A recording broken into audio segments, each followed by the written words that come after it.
सुशांत सिंह राजपूत पर एक बार फिर से बेबाकी के साथ बोली है कंगना रनौत। उन्होंने आज भारत को एक इंटरव्यू दिया है जिसमें उन्होंने बहुत सारी बातों का खुलासा किया है। उनका कहना है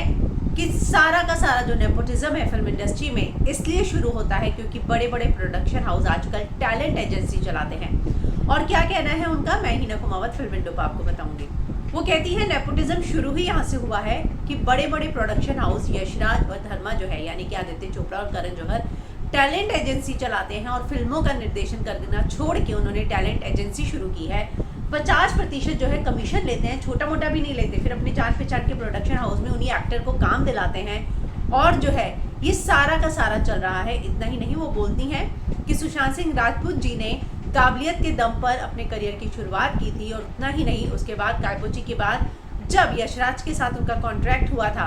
उसके बाद यशराज ने उन्हें बाहर फिल्में नहीं करने दी। वो कहती हैं कि मैं संजय लीला भंसाली का पुलिस बयान बताती हूँ। उन्होंने ये कहा है कि मैं 5 साल तक सुशांत को मनाता ही रहा लेकिन उनको फिल्म करने की परमिशन ही नहीं मिली।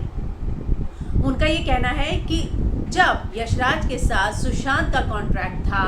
और उसके बाद जो है रणवीर सिंह का भी कॉन्ट्रैक्ट था तो रणवीर सिंह को उन्होंने फिल्में करने दी जो बाहर से आया हुआ था और जो है नया लड़का था, और सुशांत सिंह राजपूत को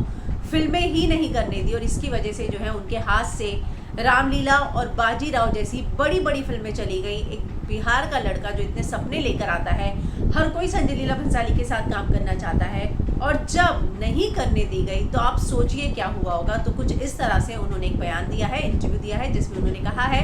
कि जब उनसे पूछा जाता है कि क्यों नहीं करने दी, किसने नहीं करने दी, तो वो कहती हैं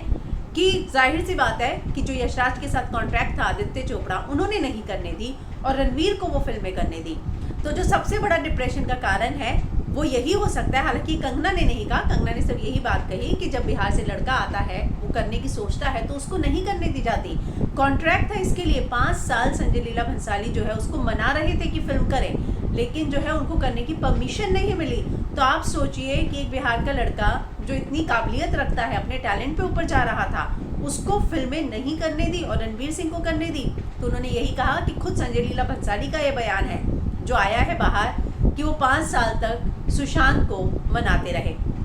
तो कहीं ना कहीं मुझे लगता है कि जो डिप्रेशन की बात आती है सुशांत के, कि वो मायूस हो गए थे, वो यहीं से ही शुरू हुई कि जब उनको इतनी बड़ी फिल्में जो है नहीं करने को मिली, जो इतनी सुपरहिट फिल्में थी जो उनके करियर को पूरा बदल कर रख सकती थी। तो ऐसे में एक बहुत बड़ा बयान जो है कंगना ने फिर से बेबाकी के साथ दिया है और उनका ये कहना है कि जब मैंने नेपोटिज्म की शुरुआत की बात करना तो सिर्फ और सिर्फ सुशांत सिंह राजपूत जी थे जिन्होंने मेरा साथ दिया था। और उन्होंने 2016 में एक इंटरव्यू दिया था, मुझे अच्छे से याद है, मैंने वो फिल्म विंडो पर भी चलाया था, जहाँ उन्होंने बोला था कि नेपोटिज्म जो है वो सिर्फ और सिर्फ ये नहीं है कि भाई भतीजावाद, बल्कि ये भी होता है कि जब आप यंग टैलेंट को आगे नहीं बढ़ने देते हैं वो भी नेपोटिज्म होता है। तो सुशांत सिंह राजपूत ने ये बात ज़रूर बोली थी कि जब आप यंग टैलेंट को आगे नहीं बढ़ने देते हैं उसको भी नेपोटिज्म कहते हैं। ज़रूरी नहीं है कि सिर्फ आप अपने भाई भतीजा बेटी बहन इन्हीं को ही काम दें, वो उतना ही नेपोटिज्म नहीं होता। तो कंगना ने उस बात का भी जिक्र किया। तो एक बार फिर से कंगना ने बेबाकी के साथ अपनी बातें रखी हैं और यशराज फिल्म्स पर कई सवाल उठा दिए हैं कि आखिर सुशांत को छोड़ वो फिल्में रणवीर सिंह को कैसे मिली, क्योंकि खुद संजय लीला भंसाली ने पुलिस बयान में ये माना है कि वो 5 साल जो है सुशांत का इंतजार कर रहे थे लेकिन उनको परमिशन नहीं दी गई।